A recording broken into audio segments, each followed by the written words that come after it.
Halo semua, apa kabar? Berhubung ada pertanyaan dari kalian di episode 12 kemarin yang sedikit berbeda dari versi novel. Di sini admin mau menjelaskan kalau Donghua versi animasi dan novelnya memang tidak keseluruhan sama, namun sedikit berbeda tetapi alurnya tetap sama.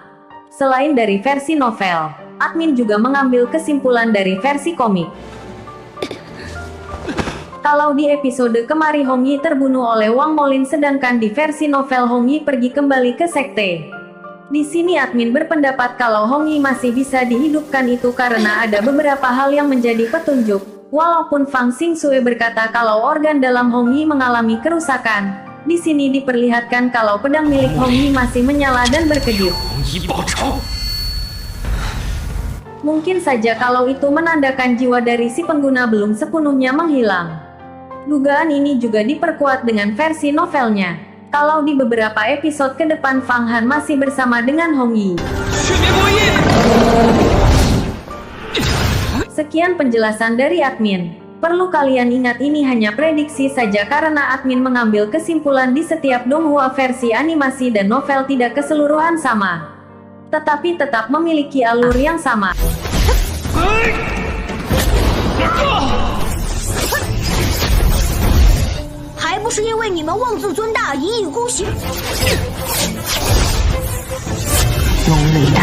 Episode sebelumnya, setelah kematian Hong Yi, Fang Han dan Fang Xingxue pergi dengan menaiki Yin yang Purple Lightning Snake untuk mencari Wang Molin sebelum ia pergi dan kembali ke sekte iblis. Kedua Yin yang Purple Lightning Snake ini terbang ke langit langsung ke awan. Angin mulai berhembus dan awan mengepul. Udara dingin terasa menindas. Angin seperti pisau. Fang Han belum pernah di atas awan sebelumnya. Melihat ke bawah dia tidak bisa melihat apa-apa. Seolah-olah dia telah mencapai langit. Ular petir ungu Yin Yang terbang melintasi langit seperti dua naga ungu menembus awan, mampu melihat kepala tetapi bukan ekornya. Terdengar suara Fang Xingxue. Fang Han buru-buru melihat ke atas dan melihat bahwa Fang Xingxue telah berdiri. Dan mulai melihat ke bawah ketika kedua ular itu jatuh dari langit ke tanah seperti dua anak panah yang keluar dari awan. Di tengah pasir kuning tak terbatas, di sana tiba-tiba muncul celah besar yang tampaknya membelah bumi terpisah dari pusat. Bagian dalam celah itu gelap gulita dan tidak memiliki bayangan. Hanya sesekali kelelawar yang terbang di sekitar. Tampaknya celah yang dalam ini adalah sarang kelelawar. Ular petir ungu membawa Fang Han dan Fang Xingxue bergegas ke celah ini. Memang, kelelawar yang tak terhitung jumlahnya terbang keluar dari celah menutupi langit seperti belalang. Pada saat ini, Fang Han menyadari bahwa masing-masing kelelawar ini berukuran sebesar kipas. Gigi mereka setajam pisau dan mata mereka berdarah. Mereka sebenarnya adalah kelelawar vampir.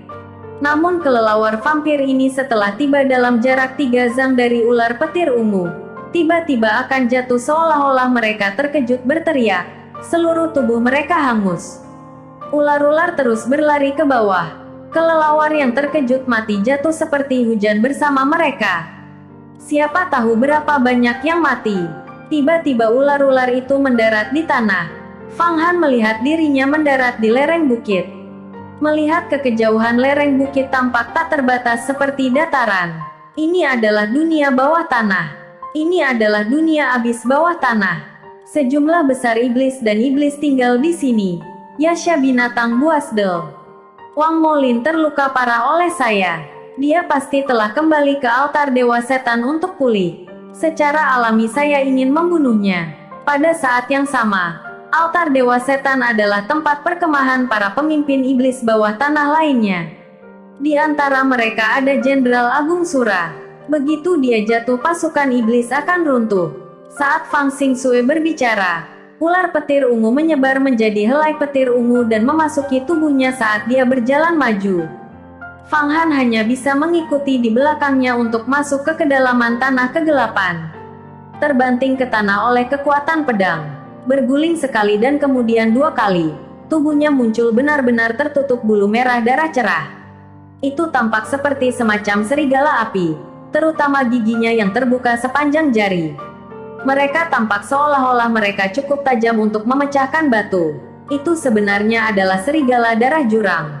Melihat adegan di depannya, Fang Han menyadari betapa buasnya binatang setan. Serigala darah seperti ini memiliki tubuh yang sangat kuat. Gigi mereka dapat dengan mudah menghancurkan granit.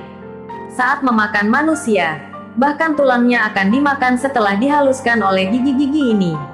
Selain itu, mereka secepat kilat dan sangat licik. Mereka sangat pandai menyergap orang. Di atas tanah, mereka dapat dengan mudah menggigit sampai mati seluruh orang.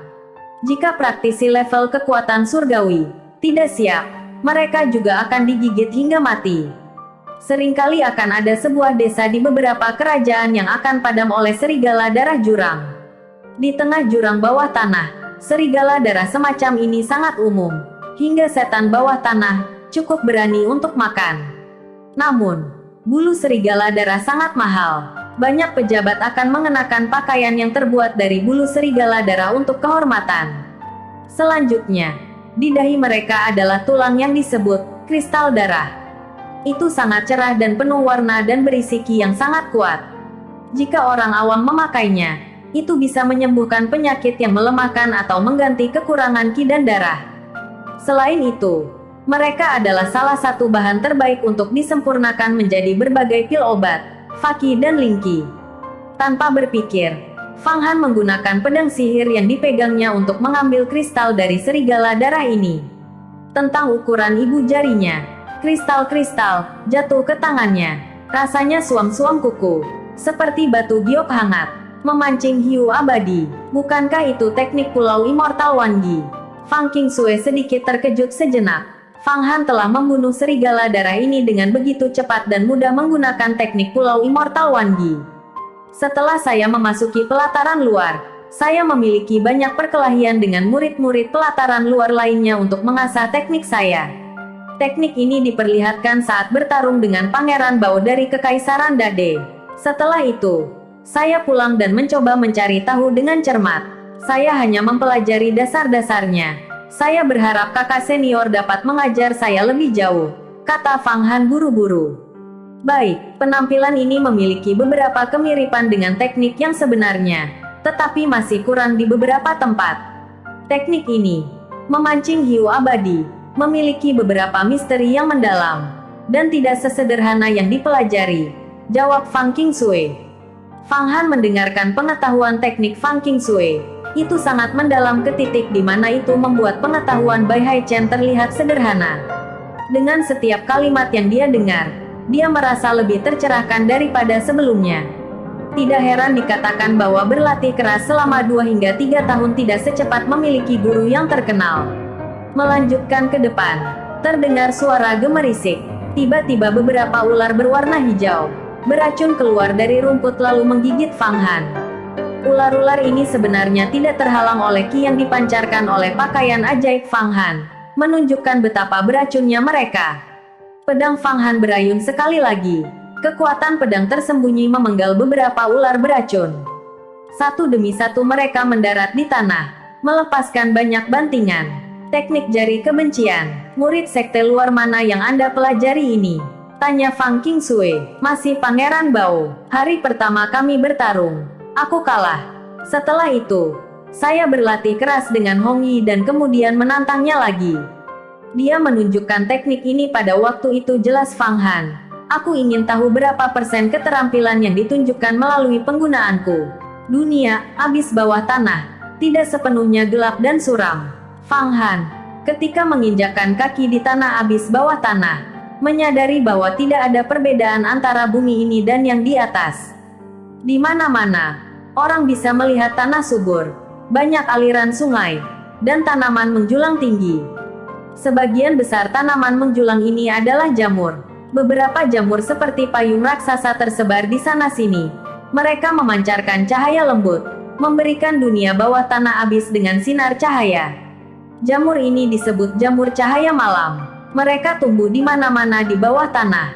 Seperti yang telah Anda kembangkan ke tingkat Gadli Bravery, meminjam sinar cahaya terkecil yang dilepaskan oleh jamur ini, Anda harus dapat melihat dengan jelas dalam kegelapan ini. Abis bawah tanah adalah tempat yang baik untuk bercocok tanam. Di tengah kegelapan, bahaya yang tak terhitung jumlahnya disembunyikan, dan binatang buas iblis yang tak ada habisnya bisa membunuhmu kapan saja. Karena Anda akan selalu berada dalam bahaya, ini adalah tempat terbaik bagi Anda untuk mengembangkan gerbang ajaib Anda, dan akan memungkinkan Anda untuk dengan cepat mengasah semangat Anda dan mengembangkan kekuatan Anda. Sejauh yang saya tahu, setengah dari murid sejati sekolah Yuhua, sebelum tiba di alam surgawi, datang ke abis bawah tanah untuk berkultivasi. Fang Qingsue berjalan di atas tanah, kakinya tidak berdiri di atas bumi. Jurang itu kaya akan mineral, besi dingin 10.000 tahun, kuarsa hitam, perak ungu, emas esensi, baja putih bersinar, batu kristal tanah, batu langit biru, batu giok pasang laut. Harta benda surgawi yang langka ini digunakan untuk memperbaiki pedang terbang, dan keharusan untuk membuat harta sihir. Mereka bahkan dapat membantu dengan kultivasi dan memperkuat semangat. Selanjutnya, Demon Beast bawah tanah sangat aneh. Darah dari beberapa bis setan ini adalah bahan terbaik untuk memurnikan pil obat, bahkan lebih baik daripada kandung empedu viper bertanduk yang Anda konsumsi. Anda telah membaca dunia, di dalamnya berbicara tentang kondisi abis bawah tanah.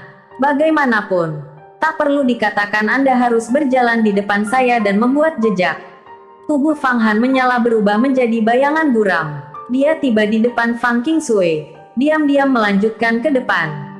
Ketika Fang Qingsue mengamati gerakan Fang Han, di dalam hatinya yang sedalam dan setangguh gunung tidak bisa menahan diri untuk mengangguk. Matanya tertuju padanya, tapi sepertinya dia tidak bisa menemukan petunjuk. Sejujurnya Fang Qingsue telah membawa Fang Han ke abis bawah tanah, sehingga dia bisa melihat sendiri bagaimana hamba ini berkultivasi begitu cepat. Dia berpikir bahwa dengan membiarkan Fang Han membuka jalan untuknya, dia pasti akan bisa mendapatkan beberapa petunjuk. Apapun itu, jangan gunakan teknik sekolah kunsing. Kalau tidak, dia pasti akan tahu bahwa saya menerima hal-hal yang ada di tubuh Bai Haichen. Lebih baik memakai tipuan saja. Ketika Fang Han berjalan, dia berpikir dalam benaknya bagaimana menyembunyikan kemampuannya agar dia tidak mengekspos beberapa orang selama situasi hidup dan mati. Lagi pula, tekniknya yang paling akrab adalah masih dari sekolah kunsing, Seven Star Step, dan Big Dipper Kick. Mereka berjalan secara bertahap memasuki kedalaman kegelapan. Jamur di tanah berangsur-angsur tumbuh semakin banyak, dan kadang-kadang akan ada serangga beracun yang mirip dengan kelabang dan kalajengking. Namun, karena pakaian ajaib Fang Han memiliki kemampuan menghalangi tetap berada jauh. Tepat pada saat ini, perasaan bahaya besar muncul di hati dan jiwa Fang Han. Dari tengah-tengah hutan jamur di depannya, bayangan berdarah tiba-tiba muncul. Ki yang ganas mencekiknya. Di tengah bayangan berdarah, deretan gigi putih muncul, menggigit tenggorokannya.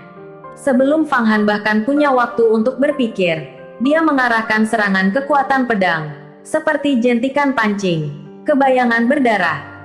Bayangan berdarah membiarkan jeritan sengsara. Ensian yang sangat besar untuk berhasil menampilkannya. Semakin dalam kebencian, semakin mendalam tekniknya. Anda tidak perlu melatih teknik ini lagi. Sangat mudah didorong oleh emosi negatif seseorang. Lebih baik berjalan di jalur api daripada iblis, kata Fang Qingsue menjelaskan tekniknya. Di tengah dunia yang luas dari abis bawah tanah, dua orang dapat dilihat berjalan dan berhenti. Berhenti dan berjalan. Sesekali berhenti untuk makan. Fang Han berjalan di depan, membersihkan jalan setapak. Mereka berjalan seperti ini siang dan malam, bertemu dengan siapa yang tahu berapa banyak situasi berbahaya dengan serigala darah, beruang darah, 3 ular berkepala, dan bahkan tim kecil pengumpul berburu iblis. Semua ini terbunuh oleh pedang ajaib Fang Han. Di sepanjang jalan roh Fang Han dijepit dengan erat, dengan hati-hati mengamati gerakan di sekitarnya. Keduanya perlahan berjalan lebih dalam ke kedalaman dunia bawah tanah. Kultivasi dan jiwanya di bawah bimbingan Fang Qingsue telah mengalami perubahan nyata, menjadi semakin terampil. Selama waktu ini ia juga sesekali mengambil risiko menggunakan teknik sekolah kunsing. Setiap kali Fang Qingsue bertanya, dia akan menjawab bahwa dia mempelajarinya dari memerangi para murid sekte luar. Karena sampul yang disediakan oleh 2 cerita pertama, Fang Qingsue tidak curiga. Tiba-tiba Fang Han mendengar raungan ganas. Dari kegelapan di depannya muncul tim yang terdiri dari 5 obor yang sangat panjang. Salah satu api bertindak seperti naga panjang berjalan menuju wajahnya. Di bawah cahaya jauh dari Fang Han melihat dengan jelas iblis bawah tanah tentang ketinggian kepala. Setan-setan ini memegang obor di satu tangan dan garpu baja di tangan lain. Di belakangnya agak montok, seperti 2 roti daging besar. Itu adalah kontingen Yasha. Sepertinya kita tidak jauh dari The Altar of the Demon God. Kamu harus pergi dan bunuh kelompok itu, kata Fang Xingxue. Abis bawah tanah status terendah dipegang oleh orang-orang iblis. Dan kemudian Yasha ini. Yang lebih tinggi lagi adalah Flying Yasha. Dan kemudian para jenderal besar bernama Sura. Kekuatan reguler orang iblis sebanding dengan kekuatan para praktisi, kekuatan surgawi. Adapun Yasha, mereka sebanding dengan praktisi tingkat Godly Bravery. Flying Yasha, sebanding dengan praktisi dari tingkat ke-10 Godly Transformation. Adapun Shuro, mereka sebanding dengan praktisi dari alam surgawi. Saat ini Fang Xingxue ingin Fang Han pergi dan membunuh sekelompok level Godly Bravery, Yasha.